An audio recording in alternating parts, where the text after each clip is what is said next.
निर्विश्य कर्ण विवरैर्हरतुं गतापुं रूपं दृशां दृश्यमतामखिलार्थलाभं वैजत्युताविशतिचित्तमुखप्रपं। देखिए, दीपावली हुआ चाहे होली हुआ चाहे घर में विवाह होता है, जानते हैं इसके पीछे देखिए विवाह तो दुल्हा दुल्हन का ही होना है। बाकी ये जो भीड़ होता है, टेंट लगता है, इसका मतलब क्या है? इसी बहाने लोग एक दूसरे से मिल लेते हैं, थोड़ा प्रेम और प्रगाढ़ हो जाता है, प्रेम में नवीनीकरण हो जाता है। ऐसे तो कोई चीज से मिलने वाला है नहीं। लेकिन मुझे जहां तक लगता है कि जो हमारे सनातन हिंदू में ये जो पर्व होते हैं, त्योहार होते हैं, ये जो शादी विवाह होता है, पूरे परिवार को न्योता दिया जाता है, इसके पीछे कारण यही होता है। अब जैसे बिटिया हो और ससुर जी समझी न आने दें, जहाँ शादी का कार्ड पहुंच गया तो हमारा जाना ही पड़ेगा, इसी बहाने मिलन तो हो गया।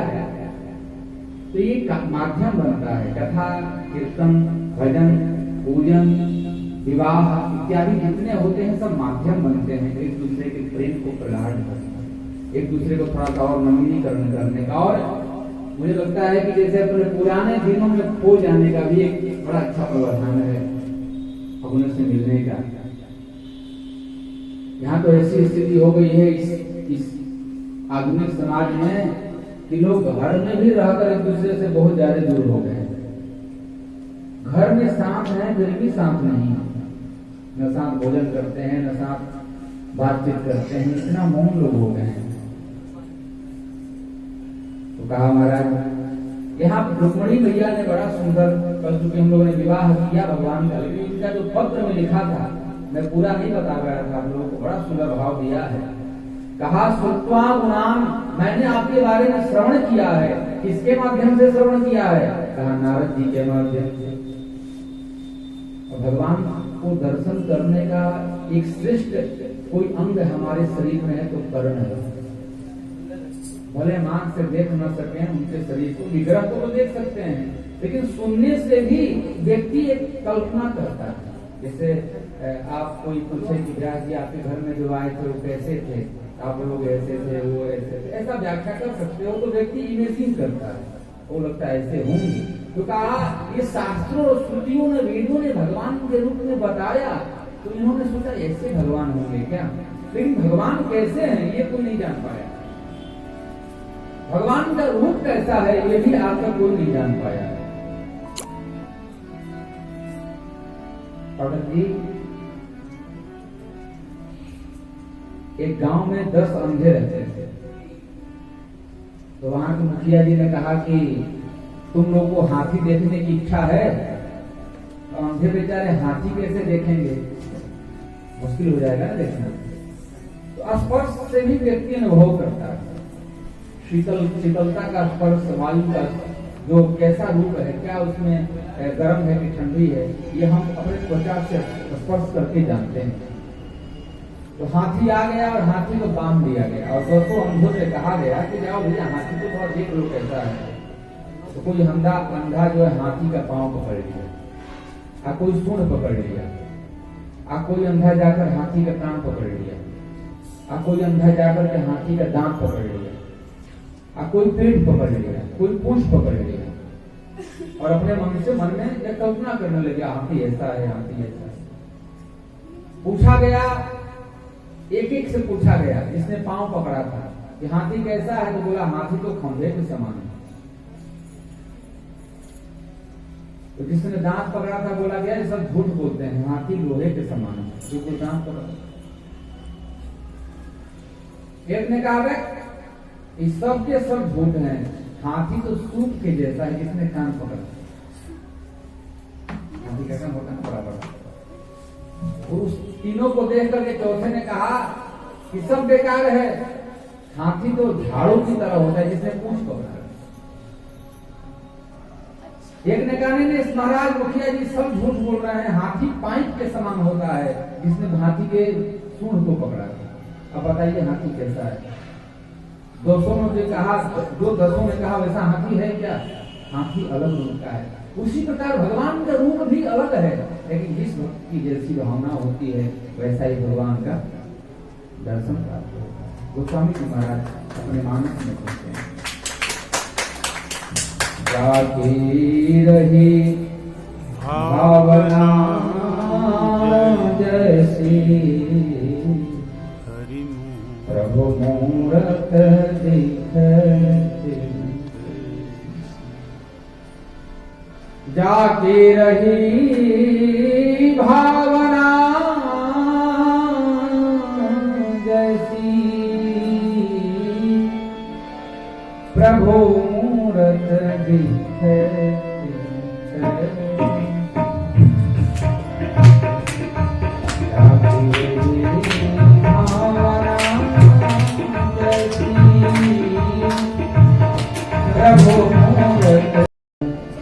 प्रभु भंजन भवभीर, त्राहि त्राहि आरत हरण, श्रवण सुगत।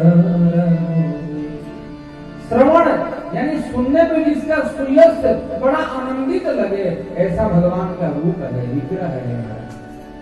आगे लिखती है, प्रभु आप जैसे पति को छोड़ करके, आप जैसे पुरुष को छोड़ करके जो व्यक्ति दूसरे का संग करे, उससे बड़ा दुनिया में मर्द कोई नहीं होता। बुद्धिमान वो होता है जो अपने परलोक गमन की बात को भी सोच करके वहां भी रहने की व्यवस्था बना ले, वही बुद्धिमान है। जैसे हम किसी शहर में जाकर बसते हैं तो पूरा प्रयास ये करते हैं कि हम यहाँ पर रहते हैं तो एक मकान जरूर अपना हो जाना चाहिए, रहने के चाहिए कि नहीं स्थान। उसी प्रकार का ये भी बुद्धिमान बनिए, यहाँ तो हो गया, वहां के लिए कौन सा काम, ईटा पत्थर कौन सा भेजे यहाँ से। तो वहां पर जिस प्रकार यहाँ पर ईटा कंकरीट तो सीमेंट से मकान का निर्माण होता है, उसी प्रकार वहां पुण्य के कर्मों से मकान का निर्माण होता है, पुण्य आदि कर्मों से मकान का निर्माण होता है। यहाँ पर रुक्मिणी मैया बड़ा सुंदर उनके साथ विवाह हुआ और उनके माध्यम से कहते हैं महाराज कामदेव का प्राकट्य हुआ है। जो कामदेव वही जिसने भगवान जिनको भगवान शिव ने अपने क्रोधाग्नि द्वारा भस्म कर दिया था, वही कामदेव पुनः जो है माता के गर्भ रुक्मिणी मैया के गर्भ से प्रकट हुए। कामस्तु वासुदेवांसो दग्धः प्रागरुद्रमन्ना, देहोपपत्ते भूयस्तमेव प्रत्यपद्यत। ये कामदेव साक्षात ये प्रद्युम्न के रूप में भगवान कृष्ण के प्रथम बेटे के रूप में प्रकट हुए। कहते हैं महाराज इन्होंने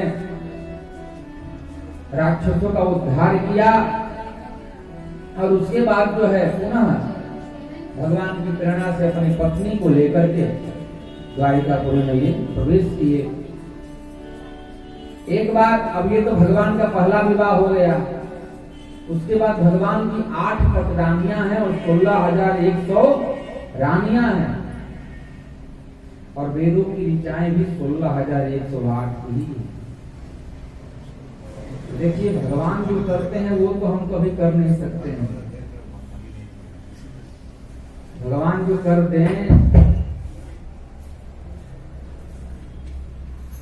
राम जय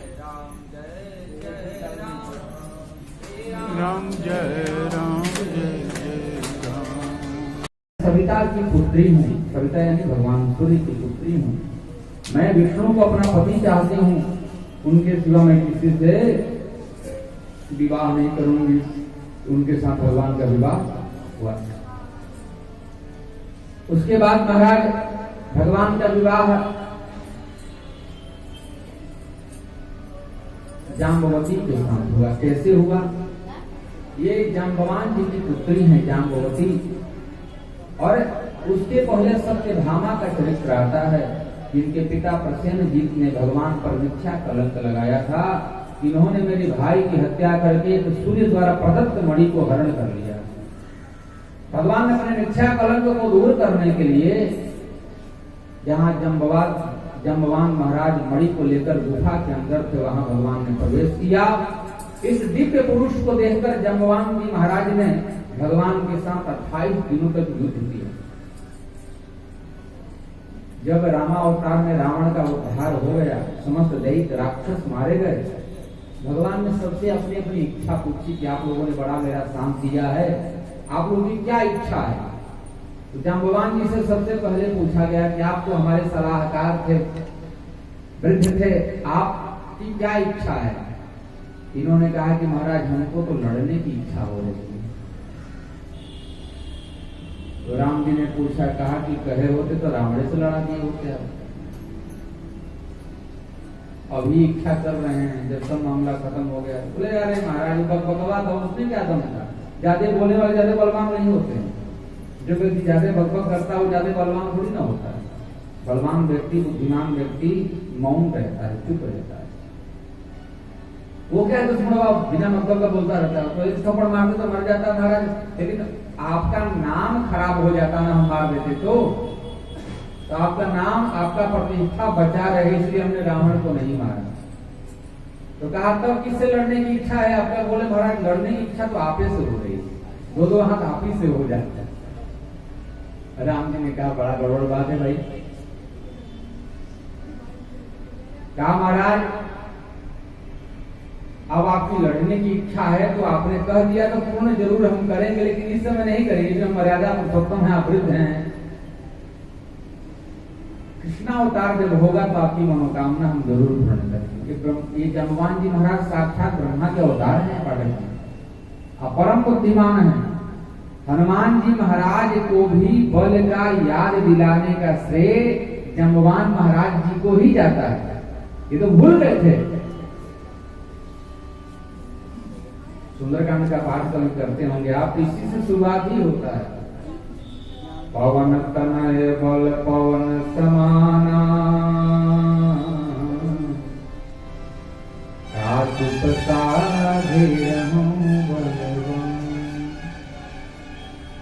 अजय ही ब्रह्मास्त्र का प्रयोग किया हनुमान जी ने। राम काज लगी तव अवतारा, सुनता ही भयं पर्वता का। राम के लिए आपका अवतार हुआ है। हनुमान जी महाराज जो छोटे से थे बिल्कुल अद्भुत विशालकाय हो गए, और कितने विशालकाय हो गए।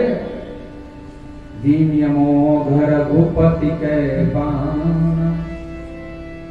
ते ही भांति चले हनुमान।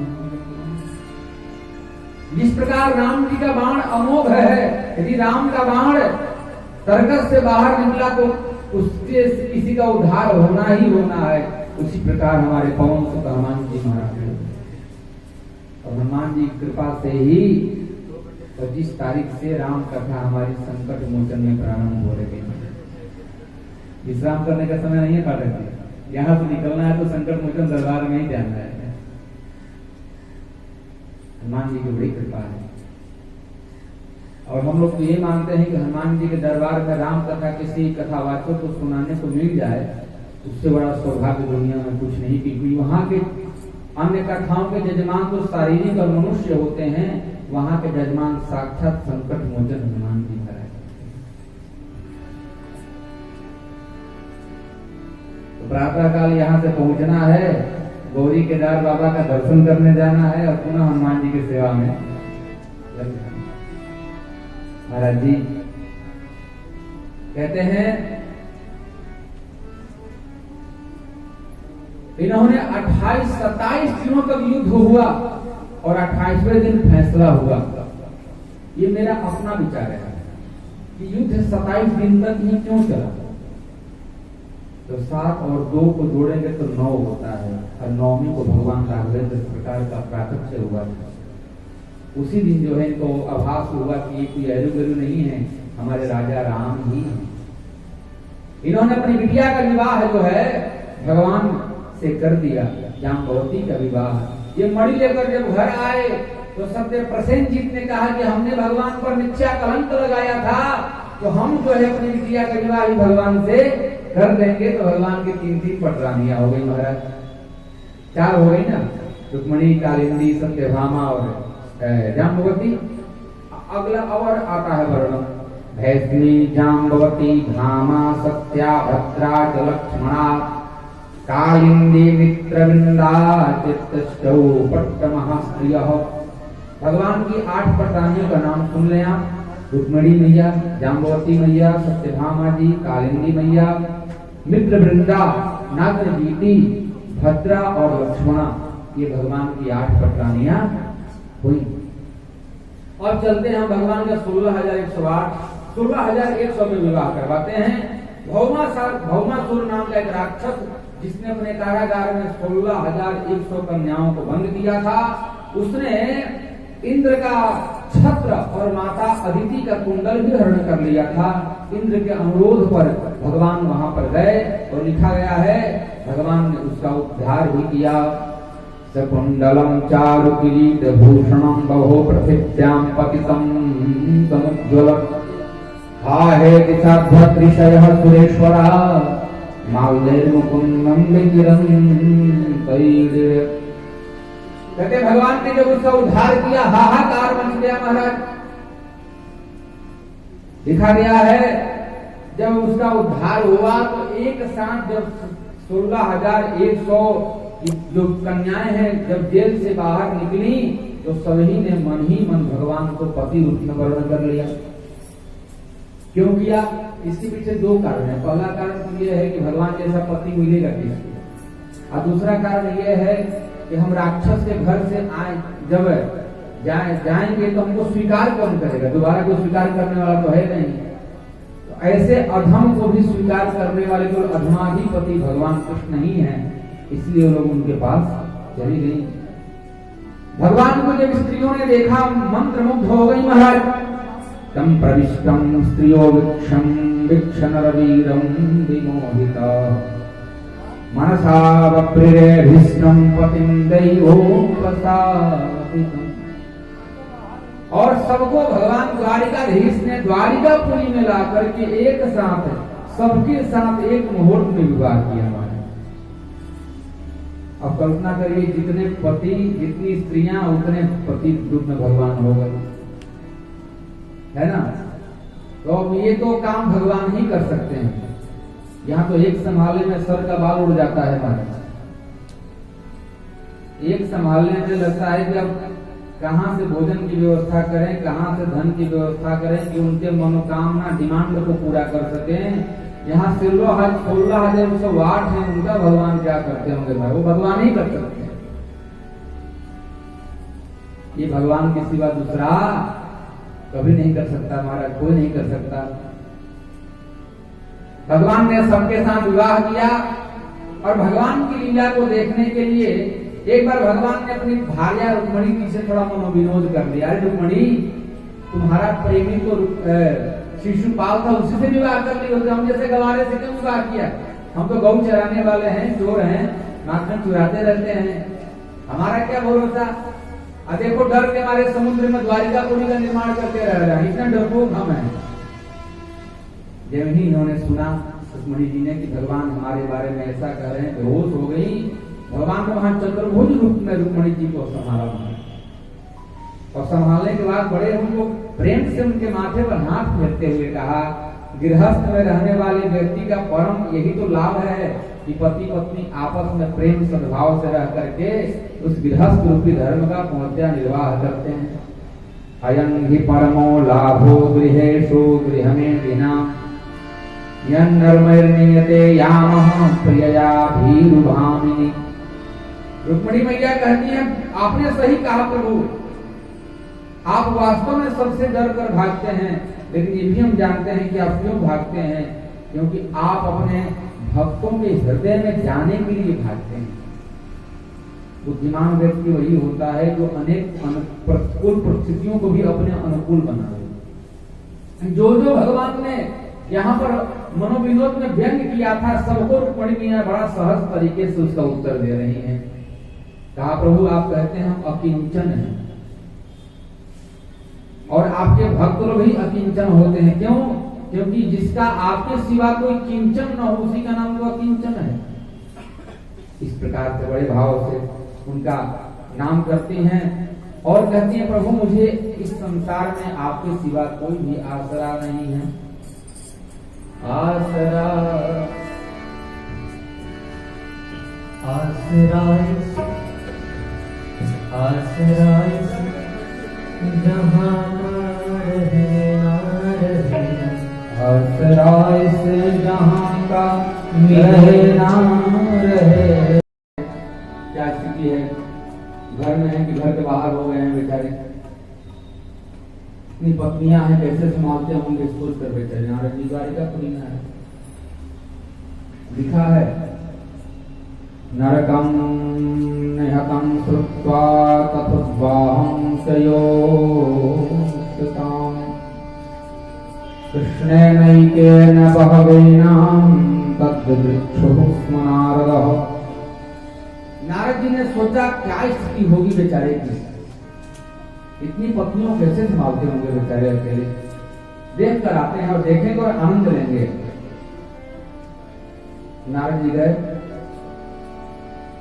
पहले महल में गए, देखा कि भगवान प्रातः काल संध्या वंदन कर रहे हैं। नारद जी को भगवान ने देखा, आइए महाराज आपका स्वागत है देवर्षि, अतिथि देवो भव, आइए आइए महाराज को जलपान हो जाए। नारद जी कहने नहीं ठीक है हम आते हैं अभी। दूसरे महल में दे गए तो वहां देखा भगवान स्नान करके अपने बेटे को वेद का पाठ सुना रहे हैं। नारद जी को देखा, भगवान ने कहा बेटा ये देवर्षि है, इनको प्रणाम करो। नारद जी का ठीक है बाद में प्रणाम करवा लेंगे, थोड़ा आगे से घूम कर आते हैं। तीसरे महल में गए, देखा भगवान जो है अपने मंत्रियों के साथ चर्चा कर रहे हैं कि युद्ध में क्या कैसे लड़ा जाता है। जब ही नारद जी को देखा मंत्रियों के साथ खड़े होकर प्रणाम किए। चौथे महल में गए, देखा भगवान जो है किसी विशेष तिथि पर विशेष अनुष्ठान कर रहे हैं, रुद्राभिषेक कर रहे हैं। भगवान को देखकर, नारद जी को देखकर भगवान ने आइए महाराज थोड़ा आप ही अनुष्ठान में शामिल हो जाइए हमारे। तो आए थे नारद जी भगवान का महल देखने और किस प्रकार फंसते हैं वो देखने, और नारद जी खुद ही फंस गए। तो सोचे जिस महल में जाते हैं वही दिखाई देते हैं, और उतनी बार कहते हैं आइए आपका स्वागत है महाराज। तो इन्हीं 16,108 महलों में एक एक भगवान विराजमान थे महाराज। अब तो महाराज लगा इसमें नारद जी को चक्कर आ जाएगा, बोले अरे राम राम महाराज आज तो भगवान का चक्कर देखने को खुद ही ना चक्कर हो रहा है। तब भगवान ने हमको दर्शन दिया, कहा नारद हमारी माया से बड़े बड़े लोग मोहित हो जाते हैं। तम संनिरीक्ष भगवान सहसोत्थितः स्त्री पर्यंकतः सकलधम धर्मभृतां वरिष्ठः आनम्यपायुगलं शिरसा किरीटः दुष्टेन सांजलिरविकृतांगे। कहते हैं भगवान को देखकर, भगवान नारद जी को देखकर भगवान ने उनका स्वागत किया। कहा कि नारद जी आप घबराइए मत, आपका जो मन है हमारी माया से मोहित होने वाला नहीं है। अब देखिए माया जो शब्द है उसमें दो अक्षर हैं, माँ और या। माया हमारे संस्कृत में माँ का अर्थ होता है नहीं, और या का मतलब होता है। जो नहीं है उसी को दिखा दे, उसी का नाम माया है। माया है महाराज। एक बार एक शिष्य ने अपने गुरु जी से पूछा कि बेटा गुरु जी माया हमको पकड़ती है कि हम माया को पकड़ते हैं। गुरु जी ने सोचा बताएंगे तो समझेगा नहीं, दिखा देना ठीक रहेगा। एक बार गुरु और चेला दोनों जा रहे थे, जाते जाते थोड़ा गुरु जी पीछे हो गए। चेला ने कहा गुरु जी वृद्ध हैं, धीरे धीरे आ रहे हैं। और तभी गुरु जी चिल्लाकर आवाज देने लगे बेटा बेटा बचाओ बचाओ। चेला दौड़ गया, क्या हुआ गुरु जी? तो गुरु जी ने एक पेड़ को पकड़ा हुआ था, बोला बेटा हमको पेड़ ने पकड़ लिया है। तो चेला बोला गुरु जी का दिमाग कुछ इधर उधर हो गया है, वृद्धावस्था आ गई है। अरे गुरु जी आपको पेड़ ने नहीं पकड़ा है, पेड़ को आपने पकड़ा है। गुरु जी ने कहा बस बेटा ये तुम्हारे प्रश्नों का उत्तर है, माया हमको नहीं पकड़ती है, हम माया को पकड़ने चले जाते हैं। माया किसी को पकड़ती नहीं है, हमने पकड़ा हुआ है। कहते हैं लिखा गया है कि बड़ा भगवान नारद जी महाराज ने भगवान का स्तुति गान किया। उसके बाद यहाँ पर लिखा गया है कि एक बार भगवान शिव और भगवान विष्णु कृष्ण जी से युद्ध भी हुआ था। बाणासुर के पक्ष में भगवान शिव थे और उषा का विवाह, उषा जो है वो प्रेम करती थी भगवान कृष्ण के पौत्र अनिरुद्ध से, लेकिन बाणासुर को पसंद नहीं था। भगवान ने युद्ध किया और भगवान बाणासुर को बचाने के लिए भगवान का ज्वर यहाँ पर स्तुति किया गया है। ये ऐसा ज्वर स्तुति है कि जिसका पाठ करने मात्र से व्यक्ति के बड़े बड़े ज्वर दूर हो जाते हैं। श्लोक तो इसे लंबा है लेकिन हम एक श्लोक का गान कर लेते हैं। नमामि त्वानंद शक्तिं परेशं सर्वात्मनं केवलं ज्ञातिमात्रं विश्वोत्पत्तिस्थान संरोध हेतुं यत्तद् ब्रह्म ब्रह्मलिंगम प्रशांतम। हे प्रभु आपको प्रणाम है, आप ब्रह्मलिंग हैं, आपको हम प्रणाम करते हैं। आगे चल करके भगवान के अनेक प्रकार की लीलाओं का वर्णन होता है। इसमें महाराज एक और कथा आती है। एक नृग यानी गिरगिट जो है कुएं में पड़ा हुआ था, भगवान ने उसको स्पर्श किया और मुक्त हो गया। उसने अपनी कथा सब लोगों को सुनाई कि मैं राजा था महाराज, लेकिन एक ही दान की हुई वस्तु को दोबारा दूसरे को दे दिया तो श्राप के कारण मैं नृग बना, गिरगिट बना। और हे प्रभु आपकी कृपा से मेरा उद्धार भी हो गया। आगे चल करके भगवान ने द्विविध नामक बानर का, ये द्विविध नामक बानर जो है रामावतार में था, इसका उद्धार कृष्ण अवतार में भगवान बलराम जी ने किया महाराज। और ये भी आया है कि एक बार काशी नरेश भी शत्रुओं के साथ मिल करके भगवान पर आक्रमण किए गए तो भगवान ने अपने चक्र से पूरे काशी को ध्वस्त कर दिया था, जला दिया था।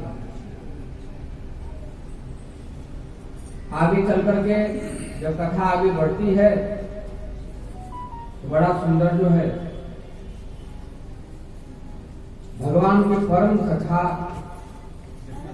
और परम मित्र सुदामा जी का चरित्र यहाँ पर आता है। उसके पहले बड़ा सुंदर जो है एक बार युधिष्ठिर जी महाराज के मन में हुआ कि हम एक यज्ञ करवाएं। भगवान कृष्ण उन्होंने युधिष्ठिर जी महाराज ने कहा कि हम यज्ञ करवाना चाहते हैं, आपकी क्या इच्छा है? भगवान ने कहा बिल्कुल करवाओ। जो भक्त मेरे इच्छा से कोई काम करता है उसकी इच्छा जरूर पूर्ण होती है। जो इच्छा करी है मन मानी, प्रभु प्रसाद कछु दुर्लभ नाही। जो इच्छा करी है मन मानी हैं। और जो आपने उस यज्ञ का सलाह हमसे लिया है, अनुष्ठान का सलाह हमसे लिया है, तो ये मानिएगा उसने लगातार इस बार कथा 7वें साल में प्रवेश करने जा रही है उनके घर में। 7 साल से कथा सुन रहे हैं। इस बार 11 मार्च से होगी कथा, 7वें साल, 7वीं कथा है वहां पर। और महाराज इतने भावपूर्ण व्यक्ति हैं, रिटायरमेंट के बाद भी कहा कि महाराज जी जब तक श्वास रहेगा तब तक तो मानिए कि कथा हमको सुनना ही सुनना है। अमिताभ प्रोफेसर साहब रिटायर हो गए हैं, कुछ है वहाँ का। अगले साल वहाँ भी कथा हुई थी तो लोगों ने कहा महाराज जी इसका भी आपका आगमन होना चाहिए। तो वहाँ के अध्यक्ष को हमने बुलाया था कि आइए हमारे पाठक के घर पे कथा हो रही, देख लीजिए व्यवस्थाएं तो वहाँ की चकाचक चल रही है महाराज। बोले थे महाराज जी जरूर आएंगे, किसी हो सकता है बहुत से कार्य होते हैं नहीं आ पाए। तो यहाँ पर कहा तद्देव देव भवताश्चरणारविंद सेवा भावमिह पश्यतु लोतेश एत्वां भजन्ति न भजन्ति उत वो येषां निष्ठां प्रदर्श्य विभो कुरुसृञ्जयाना। कहते हैं प्रभु आपके मन में जो इच्छा है राजसूय यज्ञ करने की, आपकी इच्छा जरूर पूर्ण होगी भैया, मैं आशीर्वाद देता हूं। और यहाँ भगवान बिल्कुल दावे के साथ कहते हैं कि यदि कोई भक्त मेरे निमित्त कोई कार्य करता है तो मनुष्य का तो कोई बात ही मत करो, उसकी क्या औकात है। बड़े बड़े देवता भी उसके आकर कार्य में बाधा नहीं डाल सकते हैं। बोलो राधे राधे राधे राधे। और तो पूरा भारत ही राममय हो गया इस समय। पता नहीं जनवरी में क्या स्थिति होगी महाराज, बाढ़ लग जाएगा अयोध्या में, जन सैलाब उमड़ने की उम्मीद है पाटेंगे, है कि नहीं? कहा महाराज बड़ा सुंदर जो है। अब चारों भाइयों को युधिष्ठिर जी ने चारों दिशाओं में भेजा, सब लोग जीत कर आ गए, लेकिन पटना वाले जीते नहीं जा सकते थे। जरासंध पाटलिपुत्र का राजा था, वहां पर उससे जीतना बड़ा मुश्किल था। तो वहां पर उसको जीतने के लिए कृष्ण गए, अर्जुन गए और भीम गए, तीनों के तीनों ब्राह्मण बनकर गए। वो प्रातः काल यही करता था, प्रातः काल भगवान शिव का पूजन करके ब्राह्मणों को दान देता था। अभी तीनों लोग ब्राह्मण बन गए, हाथ फैलाया, जैसे ही उसने कुछ देना चाहा, इन तीनों ने कहा युद्धम न दो देहि राजेंद्र द्वंद्वसो यदि मन्यसे। सदैव खड़ा होकर बोला अरे इसमें पूछना क्या है, इस यज्ञ के लायक हमारे भगवान कृष्णचंद्र हैं, इन्हीं का सबसे पहले पूजन किया जाए। तो शिशुपाल खड़ा हो गया, रुक्मिणी का विवाह उससे होने वाला था, खार तो खाया ही था, हमारी पत्नी को लेकर भाग गए हैं। और एक बात और बता दें, बुआ का लड़का था भगवान का, पार्वती, इसकी बुआ जानती थी कृष्ण की बुआ कि ये मरेगा, इसके हाथ से तो कहा कि कन्हैया तुम्हारे हाथ से मेरे बेटे की मृत्यु होगी। बोले बुआ जी इसकी 100 गलतियों को क्षमा कर देंगे, उसके बाद गलती करेगा तो मारेंगे। इन्होंने कहा कि 100 गलती तो कोई लगातार करेगा नहीं। ठीक है ठीक, कोई बात। शिशुपाल खड़ा होकर देखिए क्या बोल रहा है, कह रहा है अरे ये तो सहदेव बच्चा है, इसको क्या समझ में आता है कि किसका पूजा सबसे पहला करना चाहिए। अभी कृष्ण का पूजन होगा। ये कृष्ण कैसा है, जैसे हंसों के सभा में कौवा बैठा, कृष्ण को कौवा बता रहे हैं, गजब की बुद्धि है। हंसों की सभा में ये कौवा है, कह रहे हैं महाराज, लिखा गया है अरहति हच्युतः श्रेष्ठम भगवान साथ पताम पति। इसलिए लोग हंस रहे हैं कि हमारे सामने पंडित जी को कौवा कौवा लोग करते हैं, तो सबके मन में मुस्कुराहट लग रही, ये भी वही है क्या। तो कहा महाराज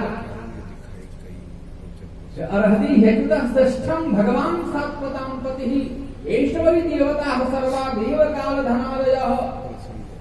उसने एक साथ भगवान को 100 गालियां दी महाराज। भगवान ने क्या किया, गाली देने वाले का रूप धार करके अपना लोक प्रदान कर दिया। अच्छा माला में कितने मन के होते हैं जी? 108। 8 का तो महत्व विशेष नहीं होता है, वो तो अर्थधा प्रकृति है, 100 का ही महत्व होता है। अब सोचिए जब 100 गाली देने पर भगवान अपना लोक दे सकते हैं, तो 100 बार प्रेम से नाम लेने पर भगवान क्या नहीं दे सकते हैं। गाली देने वाले को अपना लोक दे सकते हैं, लेकिन हाँ नाम लेने में वही भाव होना चाहिए, वही प्रेम। बिना प्रेम के पढ़ने में कुछ होने वाला है नहीं संसार में। राम ही केवल प्रेम प्यारा, राम ही केवल प्रेम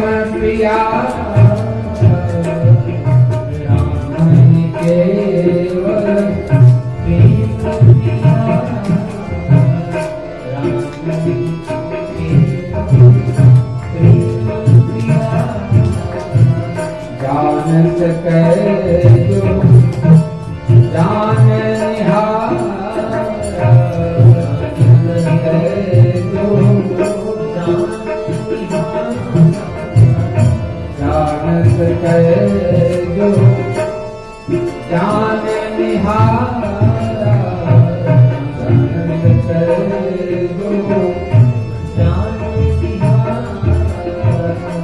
राम ही केवल से किया, राम ही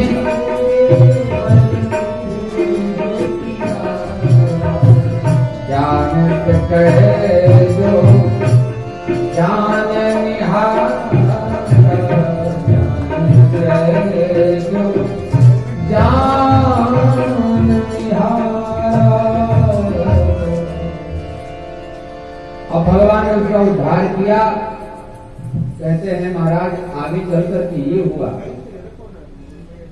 निंदाम भगवता श्रवण सत्परस्य जनस्य वा ततो नापयीतिपः सोपे यात्यधः सुकृताच्युतः।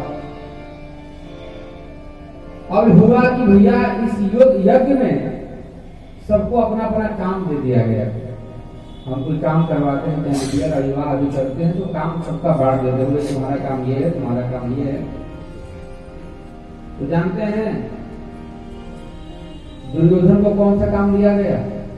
शत्रुघ्न ने पांचों पांडवों का, उसको दिया गया दान करने के लिए। और किसी शत्रु को अपने बैंक का चाबी दे दीजिए तो क्या करेगा? मामला साफ कर देगा। एटीएम कोड बता देंगे तो मामला गड़बड़ होगा कि नहीं होगा? कृष्ण के कहने पर पांचों पांडवों ने अपना एटीएम कार्ड ही दे दिया दुर्योधन को और कोड बता दिया। दुर्योधन ने सोचा कि इतना खर्चा करेंगे ना, बर्बाद हो जाएंगे। अच्छा एक बात और जानिए, कभी कभी किसी में क्या विशेषता होती है खुद नहीं जानता, इसलिए गुरु की आवश्यकता पड़ती है। हमारे अंदर क्या विशेषता है हम खुद नहीं जानते। दुर्योधन के हाथ में एक ऐसी रेखा थी कि जितना दान करेगा उसका दुगना आकर खजाने में भर जाएगा, ये उसको पता ही नहीं था। पागल ये बात दुर्योधन को पता ही नहीं था कि मैं जितना दान करूंगा दुगना आकर खजाने में, और पगला कर दान करता उतना भर जाता, जितना दान करता उतना भर जाता। सबको अपना अपना काम बांट दिया गया। भगवान कृष्ण ने कहा कि हमारा काम भी कुछ होना चाहिए। युधिष्ठिर जी महाराज जी का प्रभु आप तो सबको आशीर्वाद देते रहिए, यही आपका काम है। नहीं नहीं, ये तो बहुत, ये कोई आशीर्वाद देना कोई काम होता है क्या? जितने अतिथि आएंगे मैं सबके पांव को धोऊंगा, यही मेरा काम है। जो भी अतिथि आते वो सबको भगवान पांव धोते, यही बड़प्पन का लक्षण होता है। क्षमा बड़म जो शोभत है, छोटन को। देखिए बड़प्पन सब कुछ भगवान ने दिया हो, और जब तक क्षमा न हो, जब तक व्यक्ति के अंदर झुकने की कला न हो, तो व्यक्ति जीवन निरर्थक हो जाता है। अच्छा एक बात और देखिएगा, तो उदाहरण दे रहे हैं आपको। जिस वृक्ष पर पत्तियां फल फूल होते हैं, तो ध्यान दीजिएगा, वो वृक्ष झुका हुआ रहता है। क्यों पढ़ते? जिस वृक्ष पर फल लगे हों, फूल लगे हों, पत्तियां लगी हों, वृक्ष देखेंगे झुका हुआ रहता है। और जिस वृक्ष पर कुछ नहीं होता, न पत्ता होता है, न फल होता है, न फूल होता है, वो अकड़ कर खड़ा रहता है। तो जिसके पास होता है वो नम्रता से झुक कर रहता है, तभी उसके पास होता है, अन्यथा होकर भी निरर्थक हो जाता है। तो भगवान ने कितना सुंदर काम लिया, कहा कि मैं सबको चरणों को धोऊंगा। जिन भगवान के चरणों को धोने के लिए ब्रह्मा भी तरस जाते हैं, वो भगवान आने वाले अतिथियों के चरणों को धो रहे हैं। उसके बाद भगवान का बड़ा सुंदर साल्व के साथ युद्ध होता है, और उसके बाद सुदामा जी के चरित्र में प्रवेश करते हैं। सुदामा जी के चरित्र के पूर्व एक भगवान शिव का बड़ा सुंदर भजन है। अरे हमारे प्रीतो नेत्राभ्याम पुष्करेक्षाः कहते हैं महाराज वो जब जाने लगे तो अनेक प्रकार के उनके मन में भावना थी कि भगवान हमसे मिलेंगे कि नहीं मिलेंगे, मिलेंगे तो कैसा व्यवहार करेंगे, हमको अपना मित्र स्वीकार करेंगे कि नहीं, हम तो दरिद्र हैं, हम जितने महान दरिद्र हैं उतने महान धनवान हैं, बड़ा अंतर दोनों हम लोगों में है। अनेक प्रकार की बात सुनते हुए महाराज सुदामा जी जा रहे हैं। लिखा गया है जब द्वारपाल द्वार पर खड़े हो गए तो वहां पर द्वारपालों ने कहा कि महाराज आप कौन है ब्राह्मण देवता? तो कहा हम भगवान के मित्र हैं। उन्होंने कहा कि भगवान के मित्र इतना दरिद्र कैसे हो सकता है? तो जाकर के इतना ही कहा कि एक बार अपने भगवान से आप बोल दीजिए कि आपका मित्र सुदामा आया हुआ है। बड़ा सुंदर एक भाव है। कोई घनश्याम से कह दो तुम्हारा याद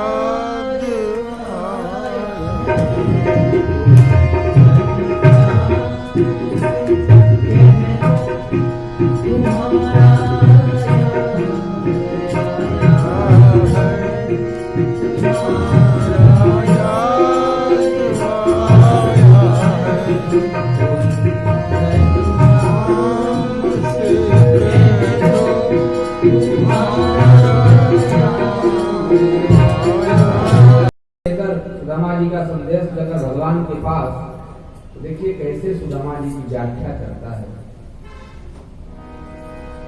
शीश पगान ढगा तन में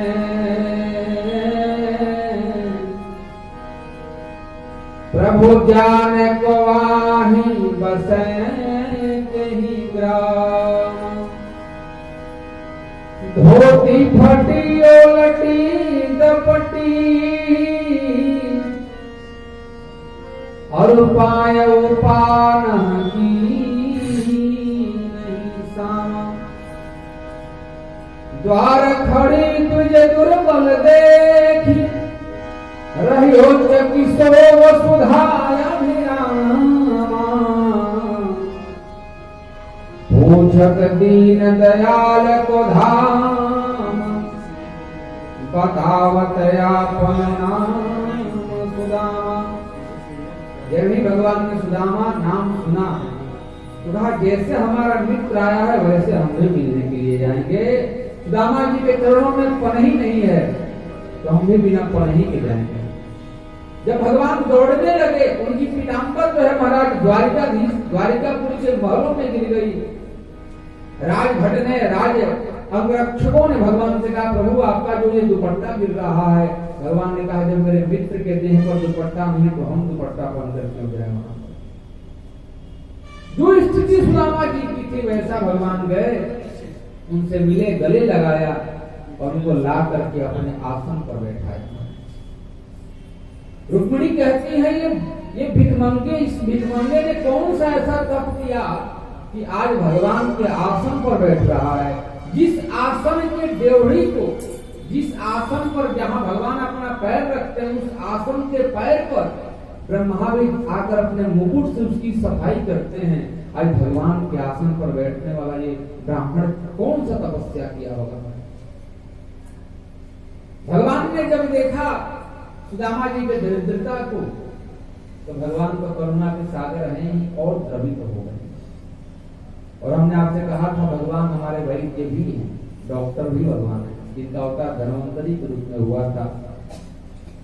आद्य प्रवर्तक, आयुर्वेद के आद्य प्रवर्तक भगवान धन्वंतरी जो भगवान का अवतार हुए। और हमने 2 दिन पहले जटायु के प्रसंग में कहा था कि जटायु की स्थिति को देख करके भगवान राघवेंद्र इस प्रकार के नेत्रों में जल आ गए, लेकिन नेत्र के जल नीचे नहीं गिरे थे क्योंकि जानते थे भगवान कि जब किसी का हाथ कट जाए उसमें थोड़ा नमक गिर जाता है तो थोड़ा छरछराहट होती है। और नेत्र के जल में नमक की मात्रा भी होती है, गर्म भी होता है। और जटायु का पर कटा हुआ है, इसको कष्ट होगा। तो भगवान के नेत्र के जल आंख में ही रह गए, नीचे नहीं गिरे थे महाराज, लेकिन ब्रह्म के जल है तो गिरेंगे जरूर। वो कहाँ गिरे आकर के? सुदामा जी के चरणों में गिरे। जब किसी के व्यवहार फटता है तो डॉक्टर सजेस्ट करता है ना, गर्म पानी नमक डालकर धोइएगा और कुछ क्रीम लगा लीजिएगा, ठीक हो जाएगा। भगवान ने अपनी भार्या से कहा कि जाकर गर्म पानी कर लाओ, हम अपने मित्र का अपने हाथ से पांव पखारेंगे। तो कहते हैं महाराज नरोत्तम दास अगली पंक्ति में कहते हैं, ऐसे बिहाल पिवाइन सो पग कंटक जाल लगे पुनि जोए, आए महादुख पायो सखा तुम आए इते न देखी सुदामा की दीन दशा करुणा करके करुणा निधि रोए, पानी परात को हाथ छुयो नहीं नैनन के जैसे भगवान ने अपने नेत्रों के जल से ही सुदामा जी का पांव पखार दिया, पांव पखारा और अपने दास दासियों का आदेश दिया, हमारे मित्र को दिव्य दूध से चंदन से अनेक प्रकार के औषधियों से स्नान कराया जाए। महाराज बड़े बड़े राजभट्ट आकर सुदामा जी को आदर पूर्वक ले गए, उनको दिव्य स्नान कराया गया, रेशमी वस्त्र पहनाया गया, दिव्य भोजन कराया गया। और भगवान ने पूछा कि मित्र घर में सब कुशल मंगल से है ना? यहाँ भी स्वाभिमान दिख नहीं रहा है, दूसरा होता सुदामा जी महाराज बड़े जानी थे। आप लोग टीवी में देखे होंगे, सोचते होंगे कि सुदामा जी ने वो चना खा लिया तो गरीब हो गए थे, ऐसा नहीं था महाराज। सुदामा जी जानते थे मेरे भाग्य में श्री है ही नहीं। और कन्हैया को जब सुदामा जी के साथ मैया ने गुरु माता ने लकड़ी काटने भेजा था, कन्हैया ने अपना चना अपने भाई को दे दिया था। सोचा था सुदामा जी का चना खाऊंगा तो उनको श्रीवान का आशीर्वाद दे दूंगा। सुदामा जी ने कहा ये आशीर्वाद देगा तो मैं धनवान हो जाऊंगा, धनवान हो जाऊंगा तो भजन नहीं होगा। सुदामा जी ने चना उठाकर नदी में फेंक दिया। भगवान जानते थे ये मांगेगा नहीं हमसे, भगवान के देने का मन था। भगवान ने कहा घर में तो कुशल मंगल है, तो सुदामा जी ने कहा हाँ महाराज सब कुशल मंगल है। भगवान ने कहा आज से कुशल मंगल ही होगा, आज से सब कुशल मंगल होगा। आशीर्वाद दिया। कहा महाराज जी सुदामा जी अब देखिए भगवान दे रहे हैं, गजब का दे रहे हैं। सुदामा जी ने विश्वकर्मा को कहा जैसा मेरा महल है उससे बढ़कर मेरे भक्त का महल होना चाहिए, किंचित मात्र भी कम नहीं होता। और जैसे मेरी पत्नी रहती है राज रानी की तरह, मेरी मित्र की ऐसी पत्नी को सुंदरी बनाओ कि मेरी पत्नी भी उसकी नौकरानी लगे, ऐसी मेरी मित्र की पत्नी होनी चाहिए। भगवान दे रहे हैं महाराज। अच्छा कोई व्यक्ति किसी घर में जाता है तो कुछ लेकर जाता है, इसकी जो क्षमता होती है, कभी कभी अपनी क्षमता के अनुसार लेकर जाना पड़ता है, कभी कभी सामने वाले की क्षमता के अनुसार ही लेकर जाना पड़ता है। तो बड़े बड़े घर में जाएंगे तो पार्ली जी से काम चलेगा क्या जी? पार्ली जी तो घर के कुत्ते खाते हैं। अब भगवान को यही उल्टा हो जाता है, पार्ले जी ले जाओ चाहे ग्लूकोन डी ले जाओ, महाराज भगवान को भाव पसंद है। तो सुदामा जी महाराज चावल ले गए थे। सुदामा जी ने सोचा कि इसके नौकर इतने आभूषण धारण करते हैं, इसको मैं चावल क्या दूं? और भी चावल कैसे थे? भीख मांगे हुए चावल, अपने घर से थे। भगवान का देने के मूड में आए थे महाराज। भगवान ने पहला मुट्ठी खाया और कहा कि ब्राह्मण देवता तुम आज से पृथ्वी के देवता बन जाओ। दूसरी मुट्ठी खाया, कहा कि स्वर्ग के देवता बनाते हैं। तीसरी मुट्ठी में अपना लोक ही दान करने जा रहे थे। लक्ष्मी जी ने कहा कि आप क्या करोगे? कहा इस ब्राह्मण के नौकर बनूंगा, वैकुंठ लोक दान करके इस विप्र का नौकर बनूंगा मैं। तो रुक्मिणी जी ने कहा कि सब पूंजी दे दोगे तो हमसे कुछ देंगे। एक मुट्ठी माता जी ने भी खाई, पत्नी को आशीर्वाद दिया अजर हो जाओ, तुमको वृद्धावस्था को प्राप्त नहीं।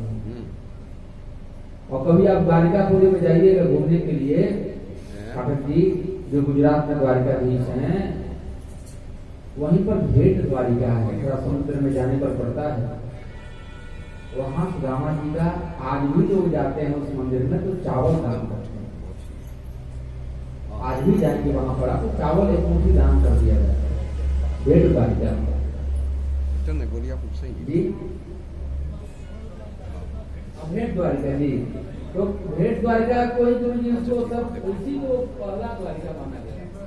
वो समुद्र के अंदर थोड़ा पुल बनाया गया है, समुद्र में जाकर है, छोटा सा द्वीप जैसा है, तो वहां पर भेंट द्वारिका है, तो वहां आज भी चावल चढ़ाया जाता है। भगवान वहां पर उनको बड़ा सुंदर जो है आशीर्वाद देते हैं, सुदामा जी को पुनः अपने घर विदा करते हैं। आगे चल करके भगवान का सालों के साथ युद्ध होता है और हम लोग एकादश स्कंद में प्रवेश करते हैं। क्योंकि आज कथा का विश्राम है, तो आज सबको अध्यायों को स्पर्श भी कर लेना है। एकादश स्कंद में महाराज विदेह का बड़ा सुंदर भाव आता है। दुर्लभो मानुषो देहो देहिनां क्षणभंगुर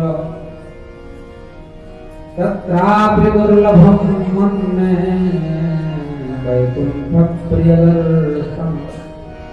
ये मनुष्य का शरीर बड़ा दुर्लभ है और उससे भी दुर्लभ है अच्छे लोगों का, भगवान के भक्तों का मिलन है। बड़ा भाग मानुष तन पावा, तो स्वामी जी कहते हैं बड़ा भाग मानुष तन पावा, सुर दुर्लभ सब ग्रंथ निगावा, बड़ा भाग तन पावा,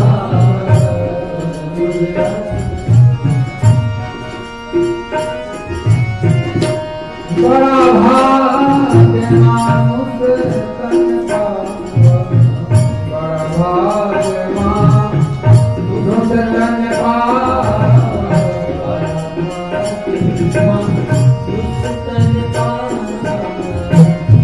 भाग्य मानुष तन पावा, दुर्लभ ग्रंथ निगावा,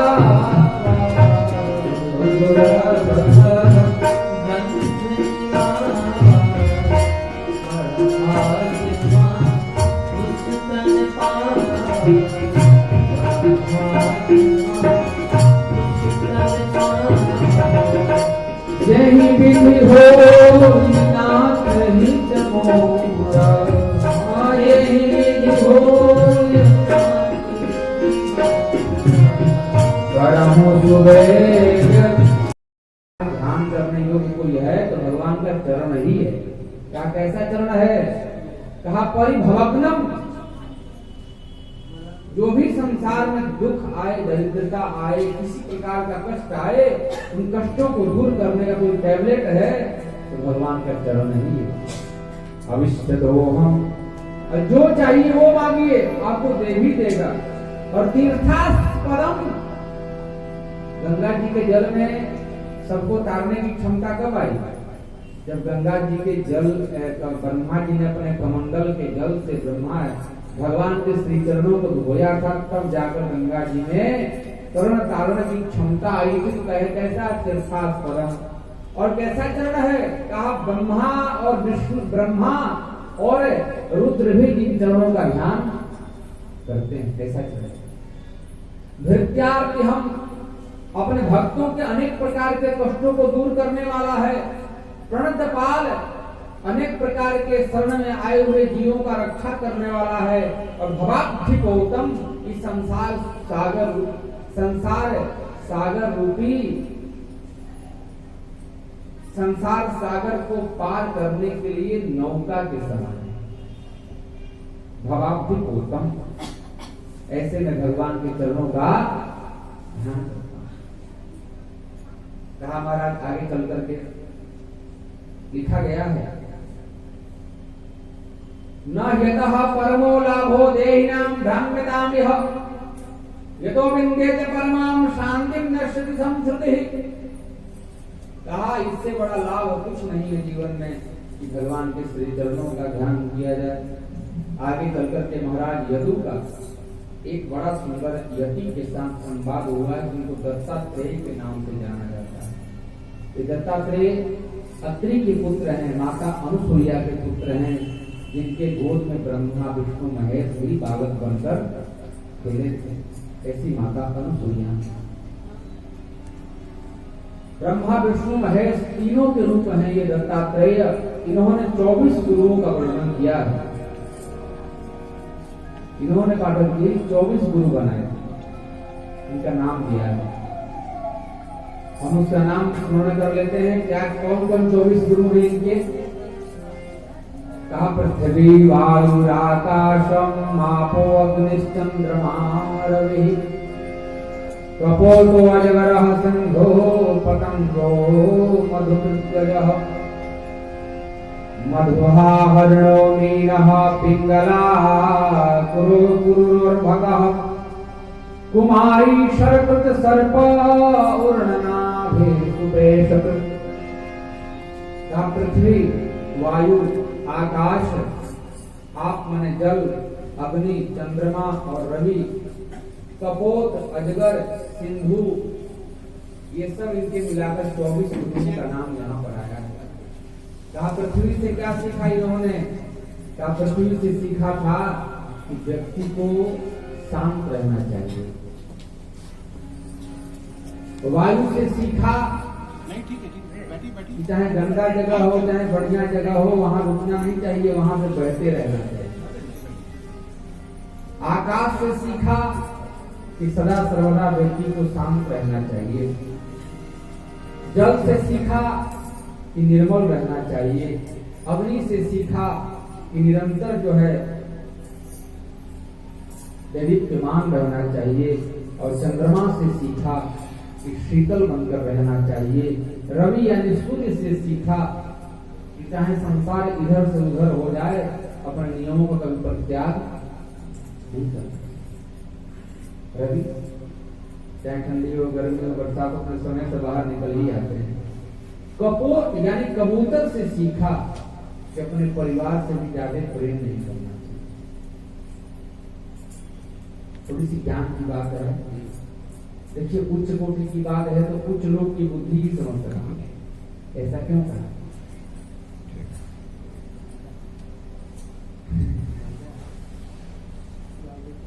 कभी कभी कुछ बातें सोच कर हंसी आ जाती है। एक लोग, हम साइकिल चला रहे थे, बहुत पहले की बात है, एक गाड़ी वाला थोड़ा सा हमसे ही गड़बड़ हुआ था। उसने कहा कि क्या गुरुजी अपने साथ हमको भी ले जाएंगे क्या? तो हमको थोड़ी हंसी आ गई उसकी बात को सुनकर। हमने बस इतना ही कहा कि महाराज जब सांस आए नहीं तो सांस जाएंगे कैसे? आए भी अकेले और जाए भी अकेले, जाएंगे भी अकेले। इसमें ज्यादा शंका मत करिएगा। हमारे साथ आए होते तब ना आपको हम अपने साथ लेकर जाते। तो कहा महाराज रवि कपोत से क्या सीखा? देखिए हमारी शास्त्र बड़ा उत्कृष्ट है, बड़ा अद्भुत बात सिखाता है। ये कहता है कपोतः, कबूतर और कबूतरी रहते थे, दोनों के बच्चे हुए। एक बहेलिया है, मैं संक्षेप में लेकर चल जाता हूँ क्योंकि कथाएं थोड़ी विशेष है और आज कथा का विश्राम है। कल एकादशी का होगा, क्योंकि एकादशी आज अलग गया है, लेकिन 10वीं से युक्त एकादशी नहीं रहना है।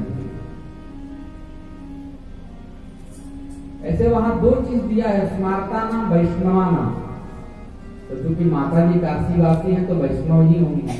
हम लोग कल ही एकादशी का उद्यापन करेंगे। कल एकादशी जो है प्रातः काल तक है, तो दिन भर के उदय तिथि को लेकर के मान नहीं है। तो कहा महाराज कल एकादशी का उद्यापन भी होगा। और उद्यापन का मतलब ये नहीं कि हम एकादशी व्रत रहेंगे ही नहीं। आप स्वतंत्र हो गए, रहिए चाहे न रहिए, आपकी इच्छा है। और दोबारा उद्यापन करने की जरूरत नहीं पड़ेगी। ये ना हो कि, लेकिन रहे तो अच्छी बात है। ये बंधन नहीं है कि एक बार बैठा लिए तो दोबारा बैठाना पड़ेगा, नहीं नहीं। एक बार आपने ज्ञापन कर लिया तो रहिए, तो दोबारा बैठाने की जरूरत नहीं। और आपकी इच्छा है, आप महीने में एक भी रह सकते हैं, आपकी अपनी इच्छा पर निर्भर करता है। तो कहा कपोत से क्या सीखा, ये बहेलिया आया। कपोत से क्या सीखा, एक बहेलिया आया और उनको उनके बच्चों को लेकर चला गया। तो पत्नी ने सोचा हम भी साथ में चलते हैं, पिता ने सोचा हम भी साथ में चलते हैं। बड़ा लिखा गया है कि दुनिया में बड़े बड़े जेल खाने को तोड़ा जा सकता है, लेकिन मोह और ममता के जेल को तोड़ना बड़ा मुश्किल माना गया है। भौरा समस्त पुष्पों का रस पान करता है। जैसे कोई पूछे कि आपका पसंदीदा भोजन कौन है, आप भले सब खाते हैं, लेकिन कोई बोलेगा हमको पूरी पसंद है, कोई बोलेगा हमको चावल दाल पसंद है, कोई बोलेगा कढ़ी चावल पसंद है, विशेष पसंद है। तो भौरा को कमल का पुष्प बड़ा प्रिय होता है।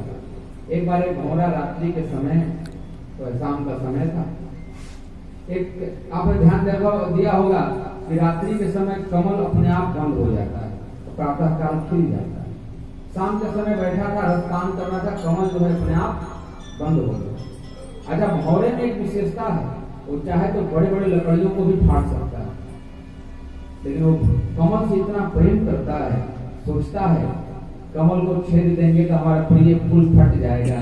तो क्या सोचता है, रात्रि भविष्यति भविष्यति सब प्रभात, रात्रि चली जाएगी फिर सवेरा होगा, ये कमल खिलेगा, मैं उड़कर चला जाऊंगा, ऐसा कल्पना करता है। और अपने प्रिय के चलते, अपने प्रियतम के चलते इस कमल का छेदन नहीं करता, और सवेरा होने से पहले हाथी आता है और कमल के साथ उस भौरे को भी खा जाता है।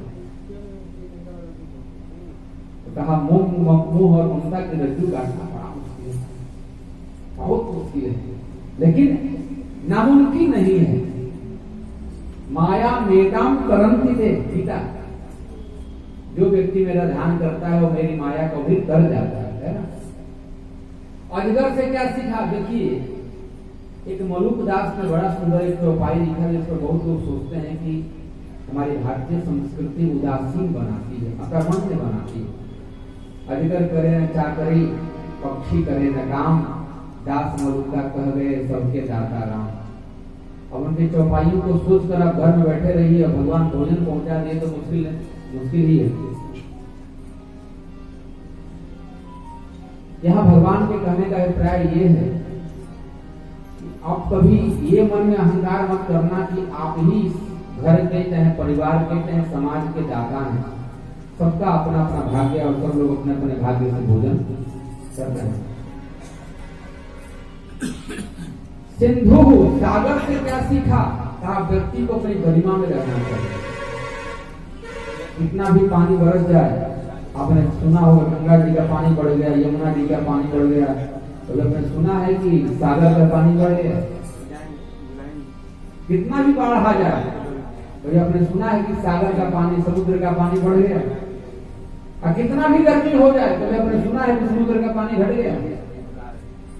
पूरी नदियां जाकर उसी में मिलती हैं, फिर भी वो बढ़ता उड़ता नहीं है। अच्छा, एक बात और बड़ी शिक्षा आ गई मेरे मन में। कहते हैं कि सागर और नदियों से क्या सीखना चाहिए। रहीम कहते हैं, काकी महिमा नहीं घटी पर घर गयो रही, जगत पवित्र जो करत है गंगनाम भयो भी। अपने घर में जो साग सत्तू मिल जाए, जोखा सूखा मिल जाए, प्रसन्न होकर उसी में खुश रहना चाहिए। ज्यादा दूसरे घर में काका झाकी नहीं करना चाहिए। क्यों ऐसा नहीं करना चाहिए? क्योंकि गंगा का जल, यमुना का जल सबसे पवित्र माना गया है। जब यही गंगा यमुना जाकर के सागर में मिल जाती है तो क्या हो जाता है? नमकीन हो जाती है, नहाने योग्य नहीं हो जाती, उसके घर में जाकर उसके जैसा बन जाती है। काकी महिमा नहीं घटी पर घर गयो रहीम, जगत पवित्र जो करत है गंग नाम भयो नीम। गंगा का नाम ही छोटा हो जाए। आगे चल करके मीन से क्या सीखा, मछली से कि व्यक्ति को अपने जिह्वा पर, देखिए ज्ञान वर्धन का थोड़ा आप लोग को वापी या नहीं आता होगा, क्योंकि ज्ञान कांड है पाठक। मैं सोचता हूँ इसको स्पर्श होकर आगे निकल जाऊं। मीन यानी मछली से क्या सीखा कि सब व्यक्ति को अपने जिह्वा पर नियंत्रण करके रखना चाहिए। जीवा रसा स्वादन भी करती है और वाणी का भी प्रयोग करती है, और जिसने इस जीवा को जीत लिया वो व्यक्ति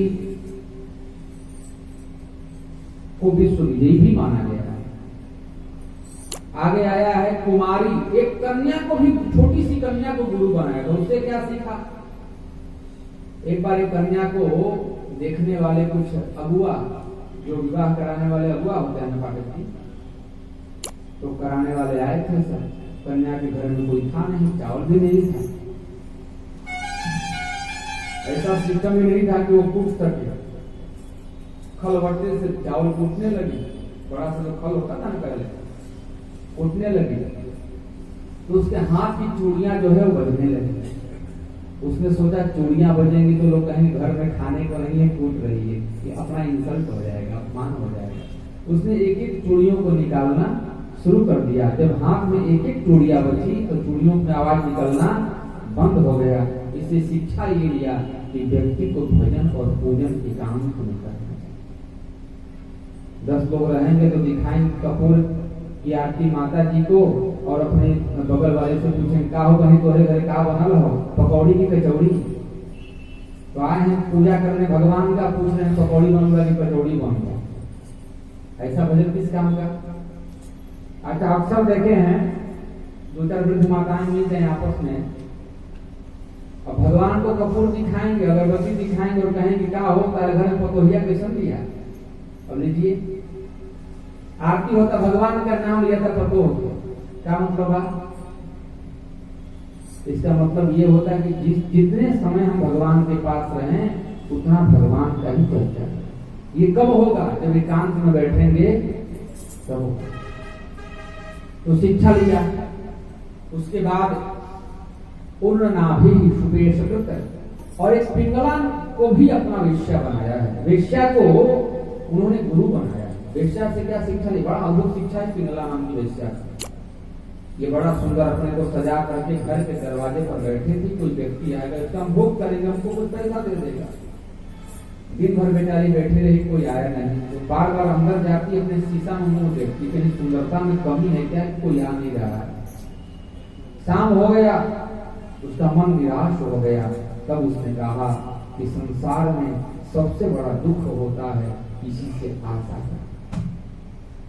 आशा ही परमं दुखम नैरास्यम परमं सुखम, आशा निराशा तत्वातो सुखम स्वपिति पिंगला। संसार में सबसे बड़ा दुख का कारण होता भाई, मैं ज्यादा क्या कहूँ आपसे, यहाँ तक कि अपने घर वालों से भी ज्यादा आशा नहीं करना चाहिए। लड़का हुआ, माँ ने सोचा लड़का हुआ है, आगे चलकर इंजीनियर बनेगा, अब खूब बढ़िया सुंदर बहू आएगी, अब खूब बढ़िया गर्मा गर्म तेल लेकर पांव दबाएगी, और गला दबा ली तो समस्या हुआ कि नहीं? आशा ही क्यों करना भैया किसी से? आशा भी करना दुख का कारण बन जाता है। किसी से कोई आशा नहीं। हमारा धर्म है, हम पिता है, हमारा धर्म है पुत्र को पढ़ाना, और पुत्र हमको करे ही, यही आशा दुख दे देता है पाठक।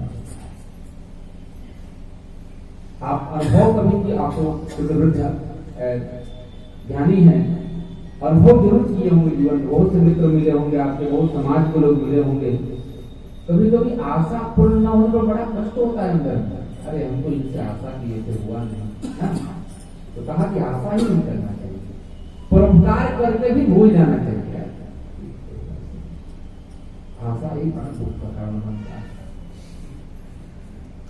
आगे चल करके कथा जब आगे बढ़ती है तो कहते हैं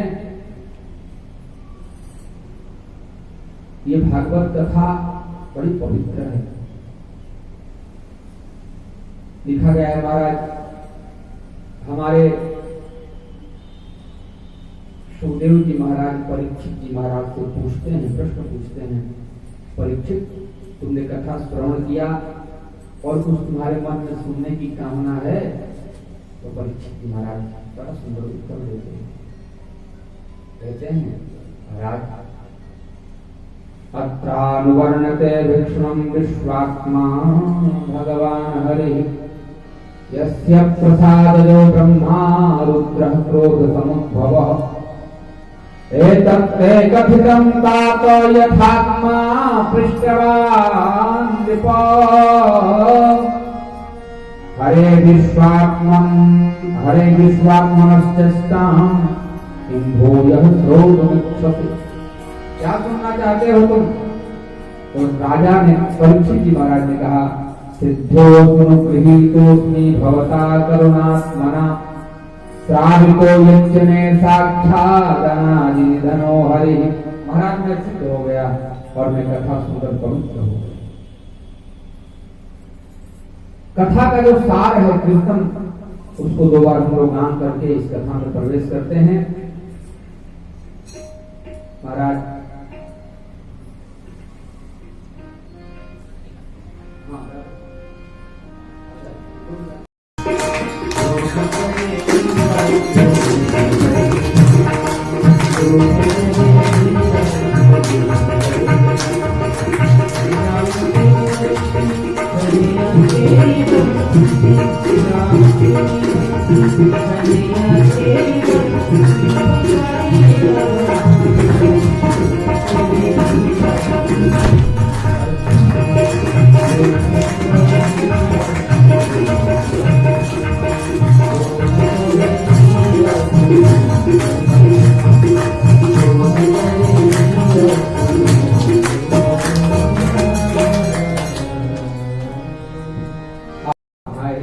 संक्षेप में समस्त कथाओं को दिया हुआ है, शुरू से लेकर अंत तक।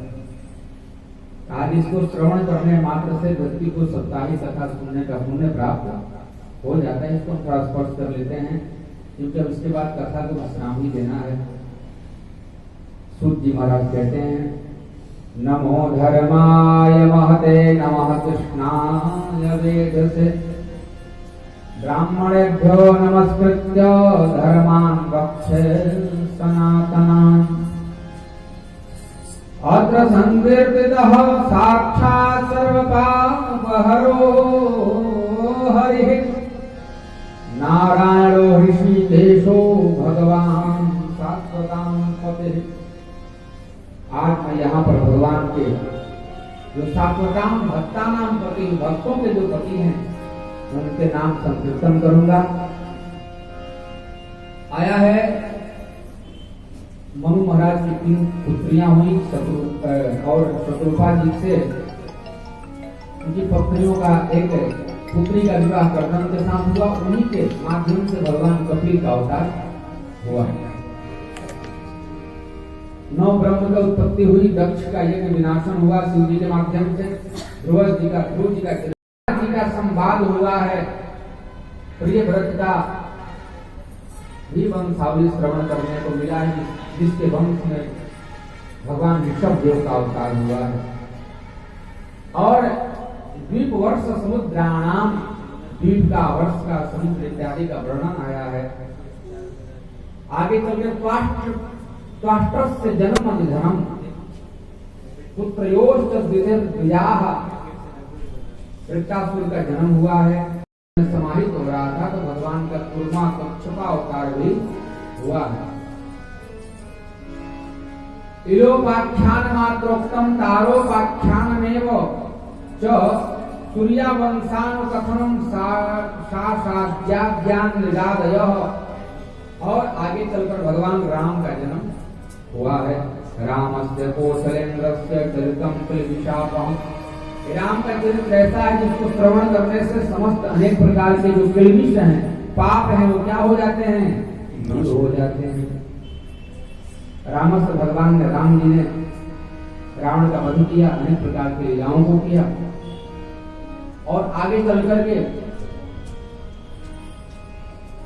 यत्रावतीर्णो भगवान कृष्णाक्षो जगदीश्वरः वसुदेव गृहे जन्मा ततो वृद्धिश्च गोकुले। भगवान कृष्ण का जन्म हुआ, मथुरा में जन्म हुआ और गोकुल में जाकर किए बड़े हुए, अनेक प्रकार की लीला किए। तृणावर्त का उद्धार किया, धेनुकासुर का उद्धार किया, पूतना का भी उद्धार किया, गोपाओं को दावाग्नि से परित्राण किया, उनको बचाया, काली नाग का मान मर्दन किया और गोवर्धन का भगवान ने धारण कर। संक्षेप में इसको स्पर्श कर रहे हैं, जो भी आपने सबने सुना होगा उसका बोला। गोवर्धन का धारण किया, भगवान का यज्ञाभिषेक हुआ और गोपिकाओं के साथ भगवान ने ब्रह्मरात्रि पर्यंत रास लीला की। कहते हैं मथुरा में जाकर भगवान ने जरासंध का उद्धार किया।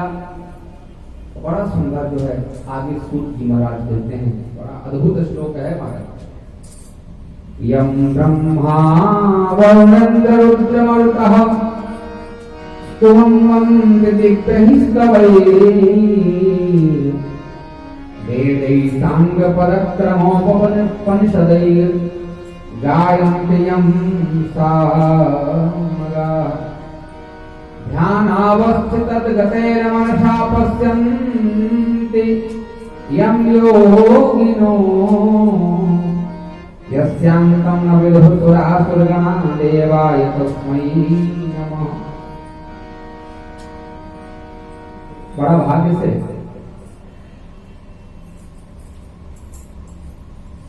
धनबाद और गोविंदपुर के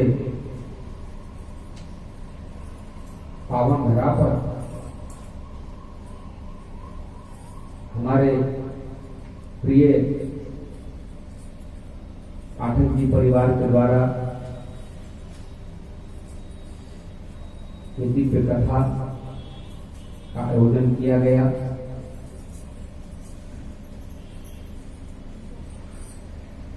पाठक जी, माता जी, उनके दोनों पुत्र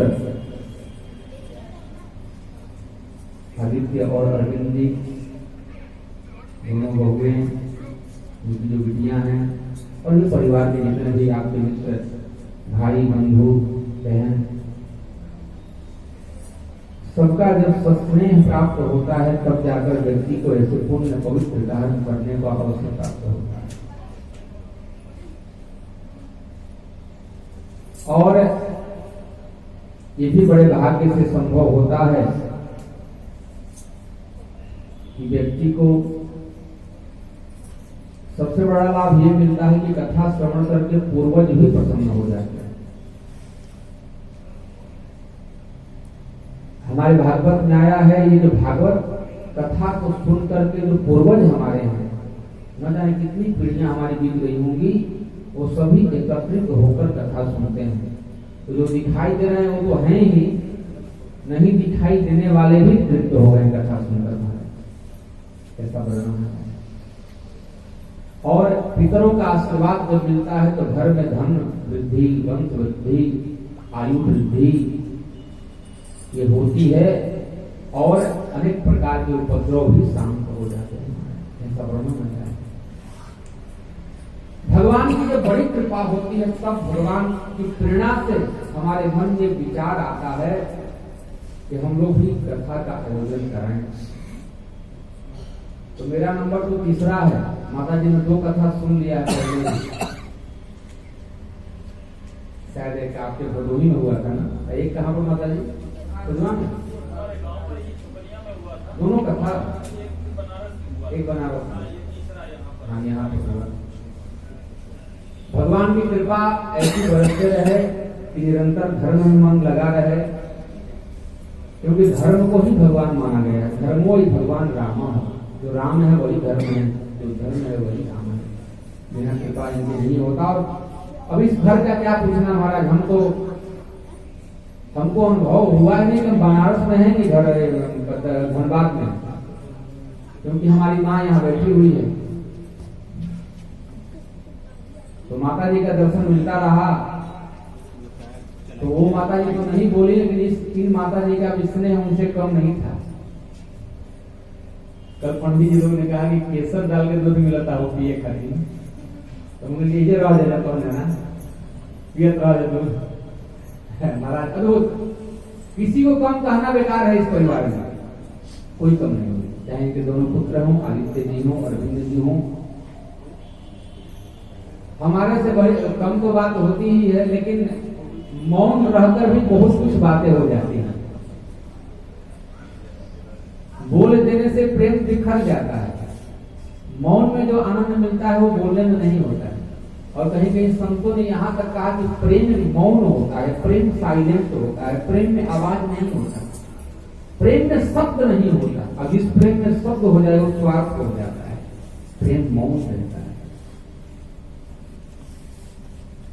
आपकी दोनों बहुओं का भी निश्चित ही इसमें अद्भुत सहयोग रहा होगा, क्योंकि बिना लक्ष्मी के विष्णु जी का भी कहीं कोई विशेषता बढ़ती नहीं है। अच्छा, एक बात और बता दें, इस सबको जानना हमको जरूरी भी नहीं है, क्योंकि आप कभी धान बेचे होंगे, खेती तो करते हैं, धान बेचते हैं, तो धान वाला जब धान लेने आता है तो क्या देखता है, थोड़ा सैंपल निकाल कर देखता है, अब थोड़े से सैंपल देकर बताता है कि धान कैसा है, उसी हिसाब से आपका भाव लगा देता है। तो क्या माता जी को देखकर परिवार का अनुमान व्यक्ति नहीं लगा सकता है क्या? कि जब माँ में इतना भाव है तो परिवार में कितना भाव होगा।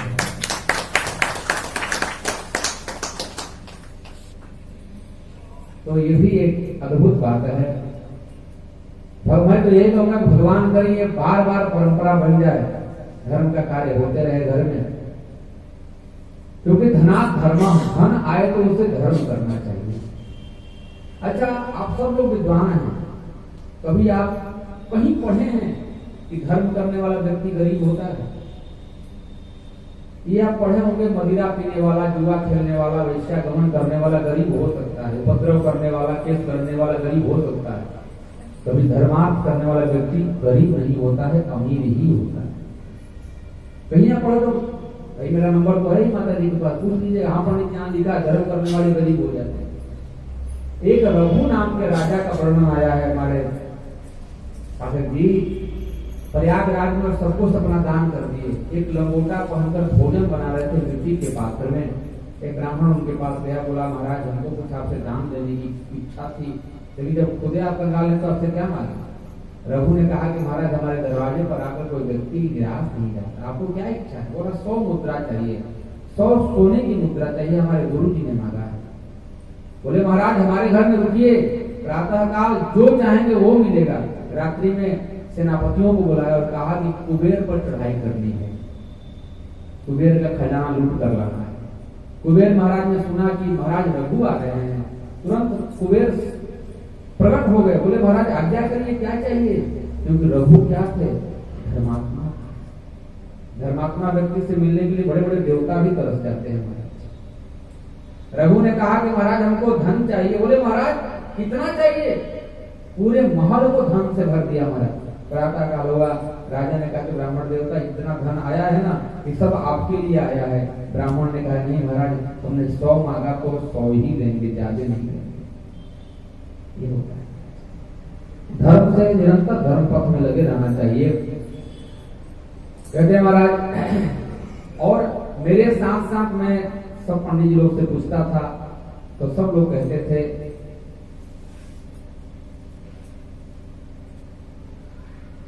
कि हम लोग बड़े प्रसन्न हैं।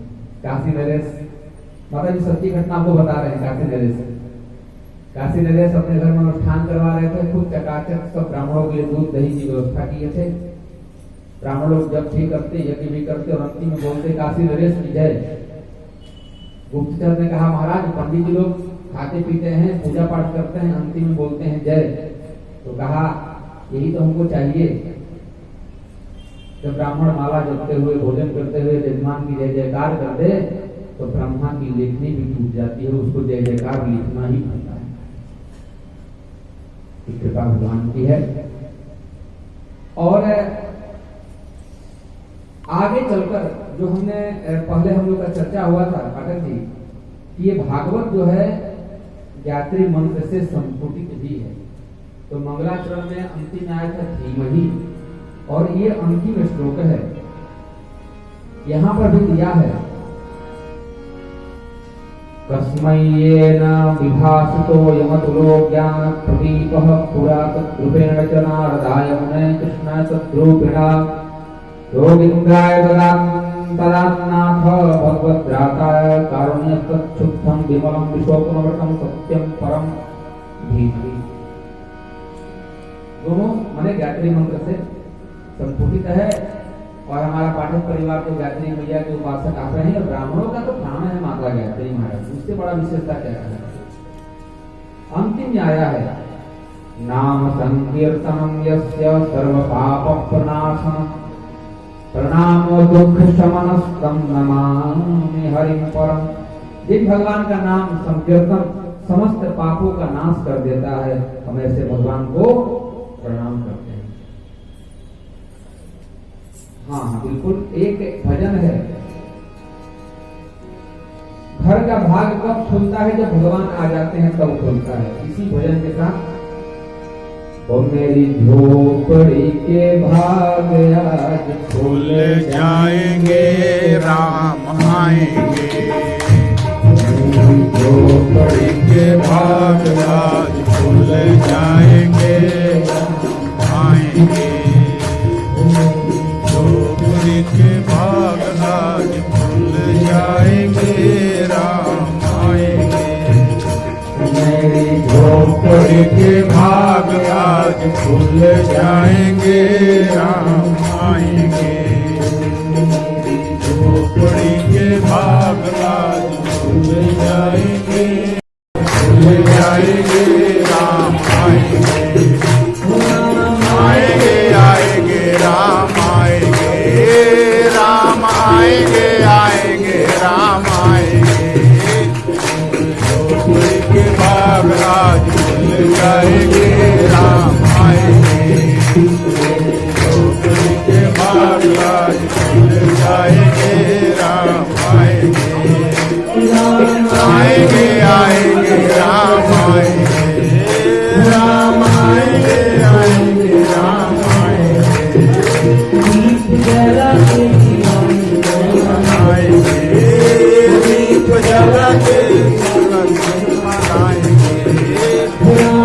आएंगे आएंगे राम आएंगे। हम मनाएंगे,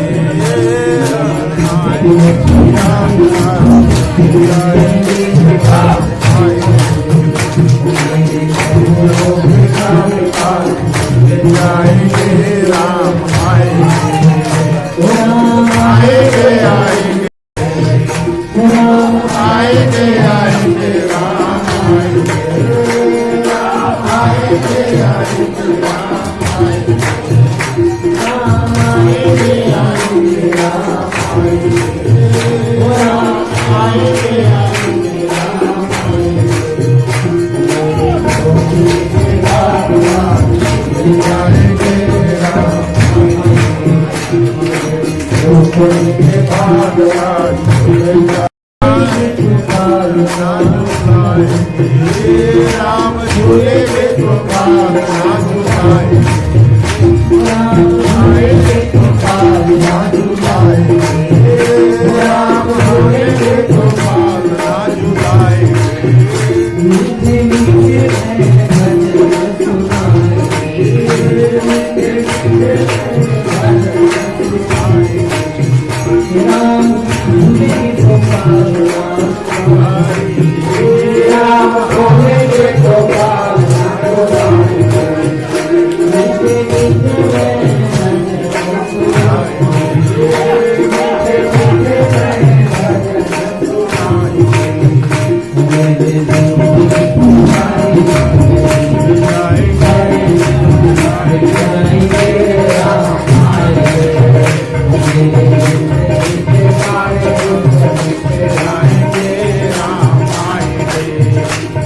राम आएंगे।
Thank you.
राम राम राम हरे हरे हरे कृष्ण हरे राम राम राम हरे हरे हरे कृष्ण हरे राम राम हरे हरे हरे कृष्ण हरे कृष्ण हरे राम राम हरे हरे हरे कृष्ण हरे राम राम हरे हरे कृष्ण हरे कृष्ण हरे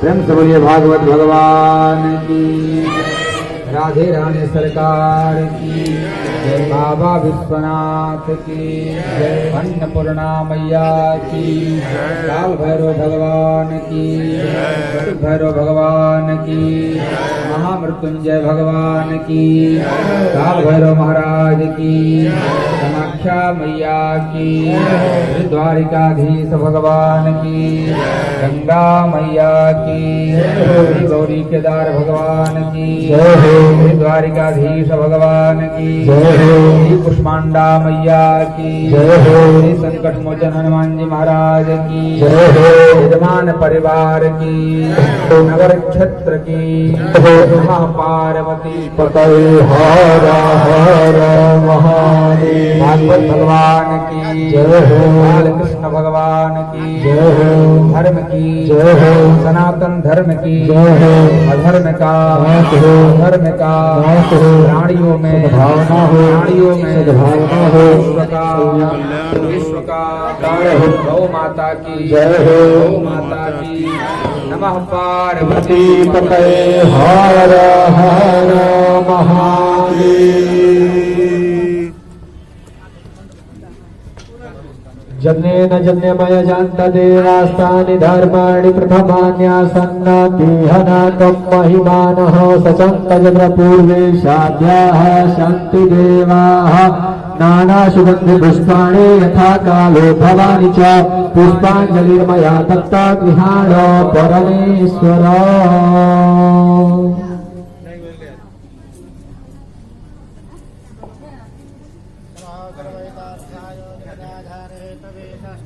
प्रणामोस्तु प्रयत्नेन मया कृतः मन्त्रादा सफला सन्तु पूर्णा सन्तु मनोरथा सत्त्वानां बुद्धिनाशोऽस्तु विद्यानामुदयास्तव सुफलमनोरसिद्धिरस्तु कल्याणमस्तु।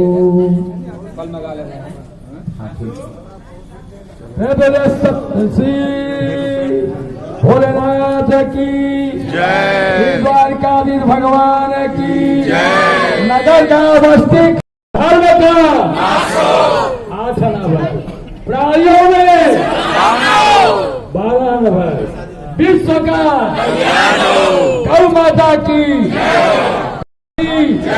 नमः पार्वती पते हर हर महादेव। कल एक आरती उद्यापन होगा हमारे पाठक जी के घर पर, और परसों भंडारा प्रसाद है दोपहर में 12 बजे से 12-1 बजे से शुरू होगा भंडारा। आप लोग अवश्य पधारिएगा भंडारा का प्रसाद पाने के लिए। बड़ा सौभाग्य है कि श्रीमद् भागवत पुराण के विराम अवसर पर